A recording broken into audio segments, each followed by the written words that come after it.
Bonjour et bienvenue dans l'Aura Durable, le podcast pour prendre soin de toi et de la planète. Aujourd'hui, on va parler d'un objet que tu touches probablement des dizaines, voire des centaines de fois par jour. Tu as dû le deviner, je te parle de ton smartphone. À quelle fréquence le remplaces-tu ? Connais-tu son impact environnemental ? Contrairement à ce que l'on pourrait croire, ce n'est pas l'utilisation qui pollue le plus, mais c'est bien la fabrication.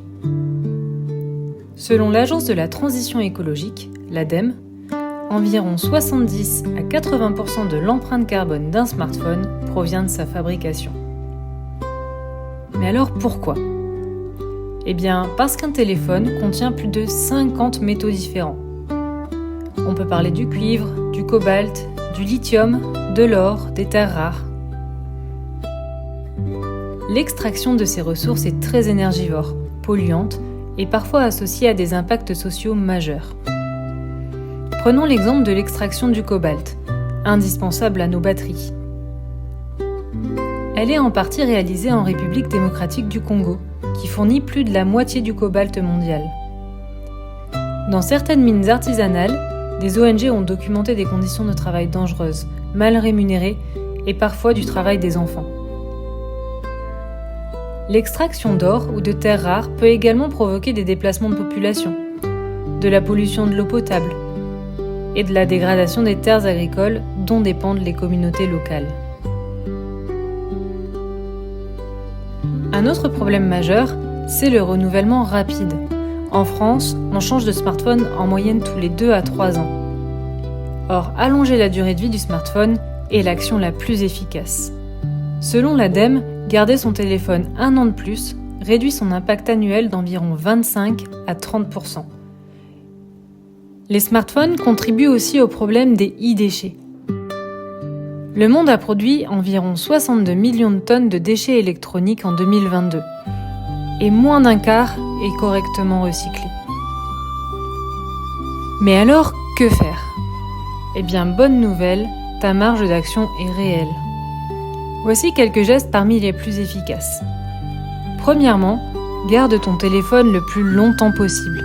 Ne cède pas aux stratégies marketing des grandes marques. Au moindre dysfonctionnement, ne jette pas ton téléphone. Fais-le réparer. Protège la batterie.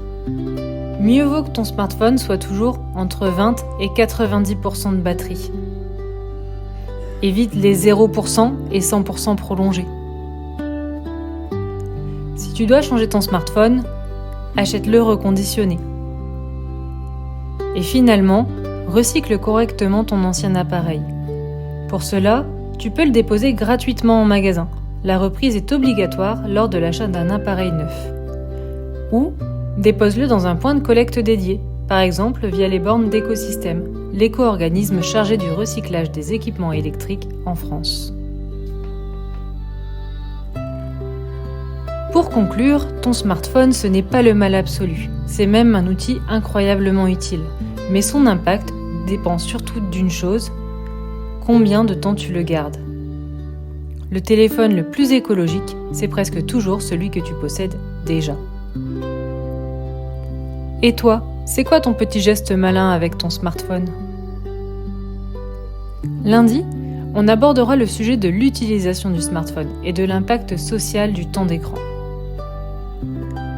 D'ici là, je te souhaite un très bon week-end et je te dis à lundi.